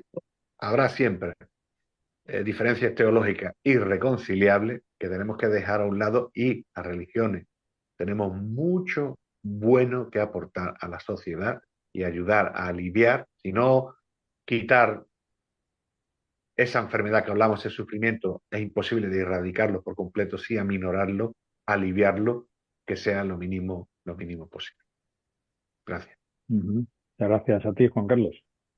Vamos a continuar con José Luis, porque antes has hablado de el enfoque un poco que le diste a las causas, pusiste en buena parte temas sociales y políticos. Sobre eso te voy a preguntar un poco en cuanto a los remedios, ¿no? ¿Qué papel pueden jugar esas organizaciones civiles y políticas en esa promoción de la salud y bienestar social? Bueno, yo personalmente he estado reflexionando estos días sobre esa pregunta que sabía que me ibas a hacer y creo que es que de los políticos no podemos esperar mucho. O sea, siguen con esa idea vamos, ya estamos viendo, en fin, lo hacen lo mejor que pueden, algunos habrá que tengan un gran interés en social y que lo hacen por vocación. Nunca podemos estar seguros del todo, ni de todos, por supuesto que no. Pero el caso es que los políticos siempre tienen que defender su partido y seguir la línea de su partido, tienen que defender su propio país, los intereses de su país, que también es otro problema. O sea, el nacionalismo sigue estando, ¿eh? Yo ahora estoy pensando que yo vivo aquí en un vecindario que ya por costumbre, en otros sitios, pues cuando he estado con mi esposa, pues invitamos a los amigos, llegamos a entrar en las casas, pero hoy día lo mismo que en cada casa nadie se mete. Normalmente si no te invitan no entramos y estamos en el mismo bloque y nos vemos solo en el ascensor y a veces ni eso. Pues a nivel internacional pasa que es que nadie puede entrar en un país. En un país hay una dictadura. Si yo aquí maltrato a mi esposa, a mis hijos, pues vienen y la policía se me lleva a la cárcel. Pero en cambio en un país puede haber un dictador, están cometiendo atrocidades y no metemos nada. Entonces, esto es un problema, el nacionalismo que no está siendo resultado. Los políticos, ya digo, tenemos una evolución de estos últimos 2 siglos de luchas de izquierdas contra derechas. Esto no va a ninguna parte. Hasta que esto no se supere, no sé cuántas cosas tendrán que pasar. Hubo 2 guerras mundiales, no será falta otra tercera. La primera sirvió para que se formara la Liga de las Naciones, que no sirvió para nada, porque enseguida vino el nazismo y el fascismo. En la segunda formaron las Naciones Unidas. El año 45, el mismo año que nací yo, una gran esperanza. ¡Qué bien! Es justo lo que Bajaola había dicho desde su prisión a los reyes de entonces, a Napoleón III, al Papa Pío IX, al zar de Rusia, a la reina Victoria de Inglaterra, todo monarquías que además desaparecieron, fueron juzgadas para mí por el rey de los reyes, la única que quedó fue la reina Victoria, y les planteaba que hubiera un parlamento mundial, que se reunieran, que juntos y algo se ha hecho. Pero las Naciones Unidas no están sirviendo precisamente porque tienen el derecho de veto. Vamos, están pasando muchos problemas. ¿Qué dice las Naciones Unidas? ¿Qué hace? Nada. Lo siento mucho, pero debería de ser. Incluso se ha planteado ya una reforma de las Naciones Unidas. Entonces, hay por lo menos diálogos. Ha habido en los años 90 todas aquellas grandes cumbres mundiales sobre el medio ambiente, sigue habiéndolas. Y, en fin, por lo menos estamos viviendo en un momento en que los políticos tienden a reunirse, aunque sea en Arabia o donde sea. El caso es que se intentan reunir antes de solucionar el diálogo. Esto antiguamente no se hacía. A lo mejor se mandaba un emisario. Entonces, de los políticos no puedo fiarme mucho, no puedo esperar que lo vayan a solucionar. Pero el reto para la política será que realmente llegue a ver lo mismo que la Comunidad Europea ya es un símbolo de lo que puede ser la humanidad. O lo que también planteaba Simón Bolívar para Latinoamérica. No era que se independizaran solo de España, sino que formaran todo un Estado federal de todos los países latinos. ¿Eh? Entonces, ahora también tenemos pues que pensar cuándo ahora en esta generación, en la próxima, llegará un momento que todas las Naciones Unidas estarán realmente representadas como bajo la pronóstico, ya digo, en el siglo XIX. Eso a nivel político. A nivel social y las instituciones sociales yo creo que sí, son más posibles. Hay más intención de ONGs, de cooperativismo. Hay un encuentro, por ejemplo, Otro Mundo es Posible que se está celebrando desde hace ya años en diversos países. En fin, hay un movimiento también de teólogos, en fin, hay un movimiento social, sea de movimientos religiosos o sea de movimientos sociales, incluso de cualquier tipo de ideología, que tienden hacia ese buen entendimiento, la colaboración, el atro- pero claro, hay que pensar en dos cosas. Una cosa que yo me cautivó cuando leía uno de los libros de Erich Fromm, el gran psicólogo que aunque provenía del marxismo y del freudianismo, del Marx, perdón, de Freud, pues él al final llegó a unas conclusiones mucho más espirituales. En su libro, por ejemplo, Ser o Tener, planteaba la crítica del materialismo, pero sobre todo planteaba de que no podemos solamente transformar las estructuras, que es lo que quieren hacer las izquierdas. No podemos transformar solamente las personas. Podríamos ser un espiritualismo. Yo creo que las religiones también han cambiado, sobre todo a las personas, para la otra vida o por lo que sea. Pero hacía falta también cambiar las estructuras. Piensen, por ver algo positivo, como en estos últimos 2 siglos, por lo menos hemos tomado conciencia de que la esclavitud no es aceptable.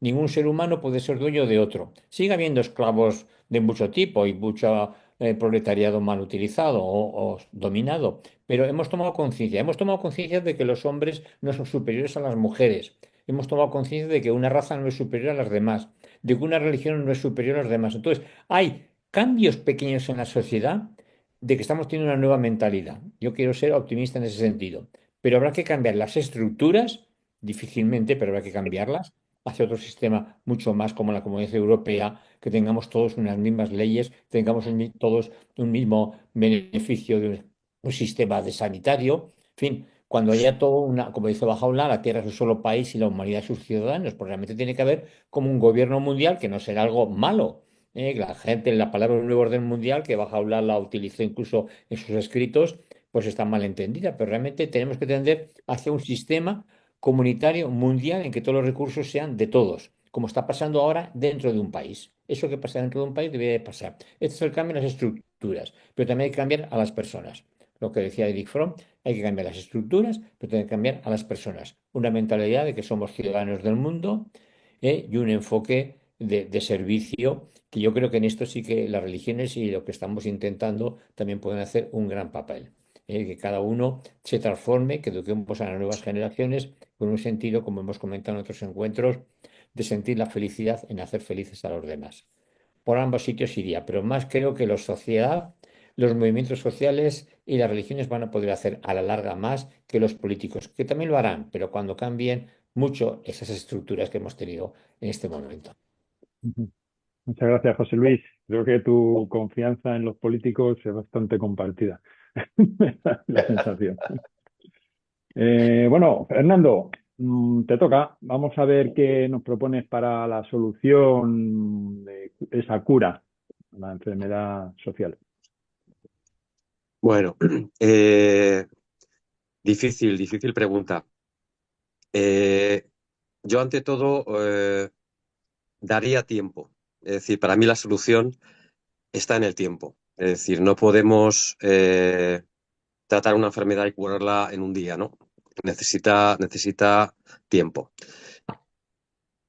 No sé cuánto tiempo necesitamos como sociedad para dejar de sufrir, ¿no? Para remitir esos síntomas de sufrimiento, sobre todo mental y emocional, ¿no?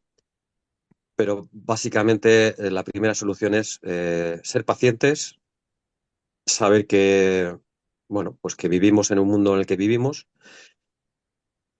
Y bueno, suscribo las palabras de mis compañeros, es decir, la solución está en la espiritualidad, está en la espiritualidad y está en la unión con el todo, es decir, lo que ha dicho Rafa, lo que ha dicho José, lo que ha dicho Juan Carlos, yo lo suscribo.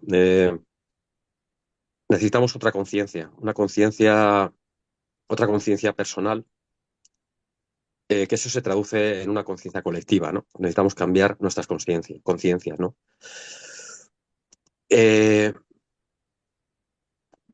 para mí lo más importante es que las nuevas generaciones eh, sean más conscientes del problema, ¿no? De la enfermedad o bueno, vamos a ver, de los síntomas del trastorno que sufrimos como sociedad, ¿no?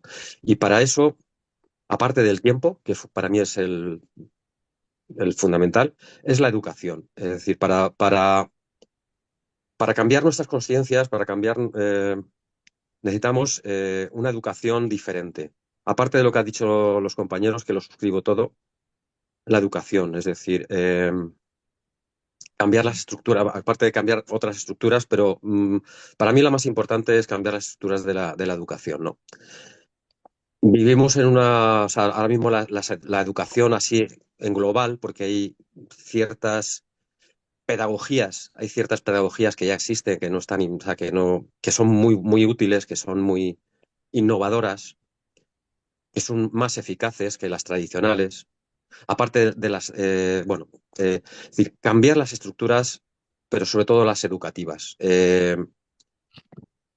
Educar en valores, sobre todo espirituales. Yo no iba a decir humanos, pero es que, claro, decir, a lo mejor hablar de valores humanos es un poco peligroso porque somos humanos y vivimos en el conflicto, ¿no? Un poco en estos problemas sintomáticos de enfermedad, ¿no? Pero valores espirituales basados en lo que ha dicho Rafa, bueno, y todos, en una globalidad, ¿no? Es decir, crecimiento en valores espirituales. Y eso se tiene que implementar en las aulas, se tiene que implementar en las aulas. Claro, lógicamente cada cultura tiene sus propios valores, pero los valores espirituales creo que son universales, ¿no? Y creo que eso debe primar sobre los valores intelectuales, sobre eh, el conocimiento, el puro conocimiento, el puro dato intelectual. Tiene que primar, ¿no? Entonces, aparte de valores, cada uno en su religión o en sus creencias, ¿no? Pero yo como en la sociedad occidental, que es en la que vivimos, ¿no? Pues yo diría que en las aulas se tiene que, aparte de, o sea, decrementar un poquito ese conocimiento basado en datos y en conocimiento, sí, educar, implementar inteligencia emocional, por ejemplo. Son ejemplos, ¿no? Inteligencia emocional y mental, es decir, ser em, más educados y conocedores de nuestras emociones, de nuestras reacciones.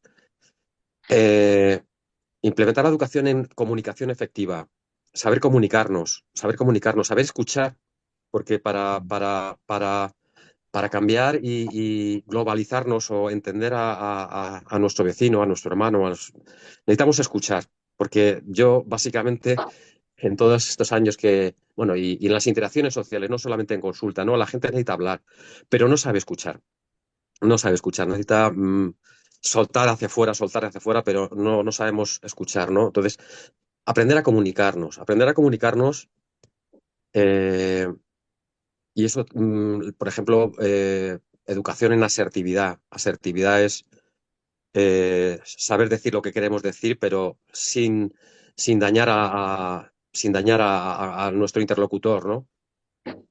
La meta de ganar, ganar, es decir, yo no me comunico para ganar y tú perder, sino ganemos los dos, ¿no?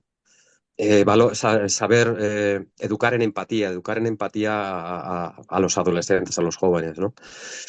Es decir, cambios estructurales educativos. Y luego, sobre todo, existe un currículum generalizado donde todos tenemos que aprender lo mismo, ¿no? Ciertas matemáticas, ciertos conocimientos en ciencia, ciertos conocimientos y todo lo mismo, ¿no? Cuando todos tenemos unas capacidades diferentes, unos gustos diferentes y entonces ese cambio estructural en la educación tiene que dirigirse hacia un currículo de educación personalizado. Es decir, dependiendo de las metas de las personas, de los gustos de las personas, de las capacidades de cada persona. Eso es difícil, pero hay pedagogías que ya lo hacen, ¿no? Que ya lo hacen y, es decir, técnica para ello hay. Es cuestión de implementarlas y no seguir manteniendo los estándares rígidos de una educación y de un estatus o de un régimen autoritario de académicos que quieren mantener su posición, etcétera, etcétera, ¿no? Eso hay que cambiarlo, ¿no? Y sobre todo también enfocado hacia una aplicación práctica y no tanto teórica, es decir, porque los niños estudian matemáticas, estudian ciencias, estudian historia, estudian un montón de cosas que luego van a olvidar, ¿no? Y fuera de su interés. Eso también hay que cambiarlo, es decir, aplicación práctica hacia los gustos, intereses, capacidades de los niños, ¿no? Eso para mí es básico. Eso, cuando se cambie con el tiempo irán cambiando las estructuras sociales y se cambian las estructuras académicas, ¿no? También las estructuras sociales de educación. Vemos que los hijos actualmente están abandonados. Los dos padres trabajan y eso para mí es un mal muy grande, muy grande. El abandono de los hijos. Los hijos cuando llegan del colegio están solos y el único remedio que tienen son las tecnologías y es el aislamiento. Yo no digo que se tenga que dar la madre, pero se puede quedar, o sea, decir, uno de los progenitores tiene que tener un vínculo más estrecho con los hijos siempre. Siempre. Es decir, cambiar las estructuras laborales para que uno de los dos progenitores, intercambiándose los papeles, siempre tengan siempre proporcionen la atención adecuada a los hijos. La atención adecuada y la educación en valores, porque los padres, no solamente las estructuras educativas de los colegios o de los centros educativos, sino de la de los padres, ¿no? Que es fundamental. Pero sobre todo los niños lo que necesitan es atención. La atención es una energía fundamental para ellos, ¿no? Las conductas disruptivas, todas las salidas de todos los trastornos de los adolescentes que tienen, básicamente es por falta de atención que es necesaria. Atención que se traduce pues, en una educación efectiva en valores. Eso para mí, hay muchos otros factores que me he hecho aquí una lista muy grande, pero tampoco es cuestión porque ya lo han comentado mis compañeros, ¿no? También. Lo han comentado mis compañeros y no me voy a extender. Tiempo, cambio estructural en la educación, que incluya valores espirituales y educación en la globalidad, en que todos somos uno y que dependemos todos unos de otros. Eso tiene que cambiar. Y con el tiempo, y luego con mucho tiempo, porque para mí, bueno, la historia y la prehistoria es muy larga, pero lo que nos queda por delante es más largo todavía como civilización. Entonces, tenemos que empezar a cambiar todas las estructuras que han dicho también mis compañeros, pero las sociales, es decir, políticas, pero para mí las educativas, para mí son prioritarias también, ¿no? Esa es mi visión. Pues muy interesante, sí. Yo creo que, es verdad que cualquier cambio debe empezar por la base, ¿no? Y la educación, efectivamente, de nuestros menores es fundamental. Muy bien, pues muy interesante todo. La verdad es que habéis aportado mucha luz. Así que yo me quedo muy satisfecho. Ahora sí os pido, bueno, pues una última reflexión, algo que queráis, que se haya quedado en el tintero, que queráis decir para concluir esta sesión.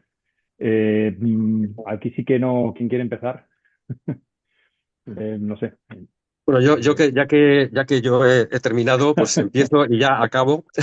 Vale. Es muy corto lo que quiero decir, es muy corto. Mm, Porque tiene que ver con la retroalimentación individuo-sociedad, ¿no? Es decir, ¿qué está enfermo el individuo? ¿Qué está enfermo la sociedad? ¿Cómo se Interesante. retroalimentan, ¿no? ¿Cómo se retroalimenta todo el tema, ¿no? Creo que es, bueno, todos creo que estaréis de acuerdo, ¿no? Es decir, tanto el individuo como la sociedad se retroalimentan en todo este tipo de sistemas. O sea, porque según la teoría de sistemas, todos los elementos son parte de todo el sistema y todo influye, ¿no? Y el sistema, a su vez, influye en los elementos, ¿no? Entonces, como habéis dicho, mm, tampoco tengo mucho más que decir. Cambiar las estructuras sociales, porque cambiando las estructuras sociales cambiamos a los individuos, les hacemos mejores individuos si las estructuras mejoran. Y cuando cambiamos como individuos, cuando nuestra conciencia como individuos más focalizadas fuera del egoísmo, fuera de la mente animal, más enfocadas en la totalidad, en nuestro hermano que tenemos al lado, en vernos todos como hermanos, como iguales, como partes de un todo, haremos una sociedad más justa. Entonces, solamente quería compartir eso, ¿no? Es decir, cambio de Ujú. estructuras, ya lo habéis comentado, o sea, mis compañeros también lo han comentado, cambios a nivel individual, de conciencia y cambios estructurales a nivel sociedad. Se retroalimenta como un sistema social que somos, ¿no? Y nada más. Ujú. Muchas gracias. Muchas gracias, Fernando. Está claro, el individuo influye en la sociedad y la sociedad influye en el individuo, ¿no? Al final. Muy bien. Rafa. Vale, pues yo reincidir en lo mismo, también muy de acuerdo con todo lo que se ha dicho y muy contento de participar en ello. Pues yo lo reincidiría desde mi perspectiva filosófica particular como lo del todo en la parte y la parte en el todo. Entonces, para mí lo psicológico sería el cómo yo, como un todo, como una totalidad, como un ser hasta cierto punto individual, se hace cargo de cada una de las partes que me componen, de todos los aspectos que me están interpelando en mi vida, ¿no? De mis relaciones con los demás familiares, conmigo mismo, con mi cuerpo, fisiológicas, sexuales, sociales, afectivas, ¿no? De qué manera coordino toda esa amalgama de dimensiones y de elementos, como diríamos, como esta metáfora, como el director de orquesta tiene que intentar coordinar sinfónicamente pues todos los diferentes instrumentos. Para mí esto sería lo psicológico, como yo como un todo me hago cargo de las partes que me componen, y lo espiritual sería casi lo contrario, como yo como parte encajo en una totalidad mayor, de tal manera que somos, ¿no? Nuestra naturaleza es bifronte, ¿no? Somos a la vez seres relativos y absolutos, así es como entiendo yo la no dualidad, que está tan de moda en espiritualidad, ni como despreciando totalmente el mundo de lo relativo o de la materia o de esta vida como si no valiera nada en un espíritu, en un escape muchas veces espiritualista, ni lo contrario, como si lo espiritual tampoco existiera o fuera un delirio y solamente hubiera materia, sino que la gracia de la vida humana, la trama y el drama y lo que nos constituye y tal vez la dimensión esencial antropológica básica para mí es que somos seres intermedios, que somos a la vez cosas y espíritu, que somos a la vez ángeles y bestias, como decía Ángeles.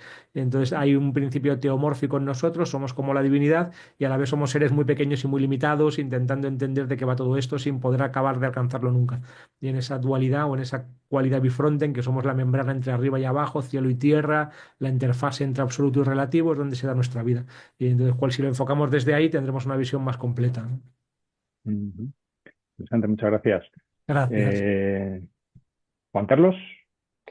Bueno, pues para concluir, incidir, coincido básicamente con los puntos de vista de los demás compañeros. Eh, Incidir en el tema de la educación, no solamente la educación académica, sino la educación espiritual. Creo que más que enseñar religión en los colegios y en los institutos, que está bien, pero se debería de enseñar historia de las religiones y cómo las religiones han aportado cosas positivas y a veces también negativas a la historia de la humanidad. Muy importante reconocer que somos seres divinos, no dioses, seres divinos, porque estamos creados por Dios, que somos gotas de un océano, pero si cogemos una gota del océano Pacífico y la analizamos en el microscopio, la composición es la misma, es decir, nuestra esencia divina, el alma, es igual a Dios, lo que pasa es que nosotros somos infinitamente pequeños y Él es infinitamente grande. Reconocer nuestras limitaciones y al mismo tiempo, por lo menos en la tradición hindú a la que yo pertenezco, que es la Sri Vaishnava Sampradaya, sí dependemos mucho de la gracia divina, de reconocer nuestras limitaciones y como a veces debemos depender de la gracia de Dios para nuestra mejora a nivel humano, para reconocer su supremacía y también cómo, qué puedo aportar yo a la sociedad para su mejora. Y como comenté antes, insistí mucho en el diálogo interreligioso, no en la confrontación. La palabra lo dice, diálogo, dialogar, no debatir. Para ver quién es la mejor, que la mía es la más antigua, la tuya es la más moderna, la mía es mejor, vosotros tenéis este fallo, sino ver qué podemos aportar las personas religiosas, las entidades religiosas, los seres, que en realidad todos somos seres espirituales, que podemos aportar a la mejora de la sociedad en su conjunto, a todos los niveles, a nivel físico, a nivel mental y a nivel espiritual. Y aunque yo hablaba en un principio del Kali Yuga, de esa era de la riña y la hipocresía, de esa degradación del ser humano, se habla que dentro de ese Kali Yuga habrá una época dorada, habrá un renacimiento de la espiritualidad y del ser humano en su máxima expresión. No sé si nosotros lo veremos o no, o si en esta encarnación o en otra, pero sí al menos dejar a nuestros descendientes, a nuestros hijos, a nuestros nietos, etcétera, un mundo mejor. Muchas gracias, Juan Carlos. Bueno, pues José Luis, es tu turno, algo que nos quieras Bueno, yo quería compartir. insistir en lo que os ha dicho, que lo ha dicho sobre todo Fernando, pero todos habéis estado hablando, que hace falta cambiar las estructuras. Yo creo que las estructuras se irán cambiando con el tiempo y con diversos palos que nos dé la historia, pero muy importante cambiar las personas por dentro, que es la educación, sea religiosa o no religiosa, pero una educación espiritual es imprescindible. Luego también yo quería dejar pues aquí el optimismo que los bajes solemos vivir, de que pensamos que el nuevo orden mundial todavía está por delante, que la humanidad tiene que superar estas etapas de adolescencia y juventud, dejar ya las guerras, la esclavitud, la diferencia de sexos, todo aquello, y pasar a una etapa mucho mejor. Un sacerdote cristiano que le preguntó a Abdul Baha cuando ya salió de la cárcel y estuvo por Europa, que precisamente le preguntaba, ¿usted cree que alguna vez se establecerá el reino de Dios en la tierra? Dice, hombre, ¿tú crees que Jesús le hubiera dicho a sus seguidores que rezaran para que se establezca si él creía que no se iba a establecer? Luego, el reino de Dios en la tierra, un nuevo orden mundial, otro sistema más tranquilo de vivir. Yo pasé muchas etapas en mi juventud, en cambio ahora estoy, yo no ya en la madurez, estoy en la vejez, estoy en la ancianidad y es la etapa más feliz de mi vida. Estoy súper contentísimo, me encuentro bien y disfruto de la familia, de los nietos. Entonces tiene que llegar una etapa y además muy larga en que la humanidad se encuentre a gusto. Y esa es una utopía que nos tiene que tender hacia adelante. Y quería terminar precisamente con unas frases de Bajaola que dijo, el bienestar de la humanidad, la paz y su seguridad son inalcanzables a menos que su unidad sea firmemente establecida. Y luego también otra que dice en otro sitio, también muy esperanzadora, sobre esto mismo y muy corta. Tan potente es la luz de la unidad que puede iluminar toda la tierra.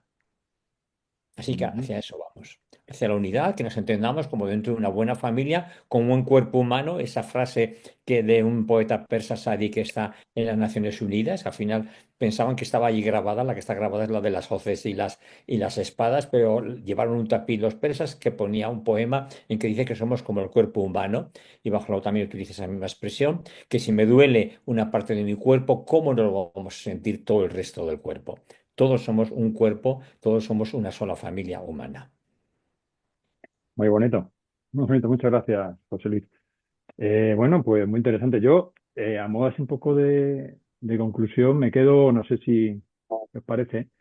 Sería algo así como, en cuanto a la solución, ¿no? De la enfermedad de la sociedad, que la he anotado, que, bueno, que la sociedad no está afuera, perdón, la solución no está afuera, sino que está dentro de cada uno de nosotros.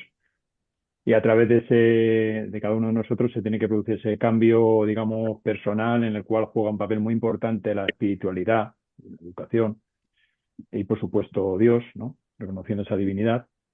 Y a través de ese cambio personal nuestro, pues se produciría esa influencia o ese cambio ya en las estructuras sociales y, por lo tanto, en toda la sociedad. Un poco es con lo que me quedo. No sé si os... Muy bien, pues nada, pues muchas gracias a todos por participar y bueno, voy a dar... Ha sido muy interesante, de verdad. Os voy a dar paso a Laura, que nos va a anunciar el próximo evento. Gracias. Gracias, Mariano. Muchas gracias. Gracias, Mariano. Queremos agradecer a todos su presencia y participación en esta enriquecedora charla. Ha sido un espacio de reflexión profunda sobre un tema que interpela como sociedad. Confiamos en que haya sido de gran valor para todos. Esperamos que esta conversación haya dejado huella y abierto nuevas preguntas a cada uno de nosotros.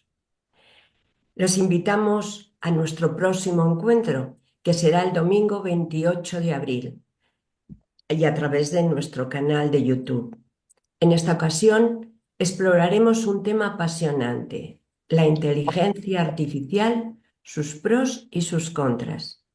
Nos vemos el último domingo de cada mes para seguir compartiendo ideas y creciendo juntos. Hasta pronto.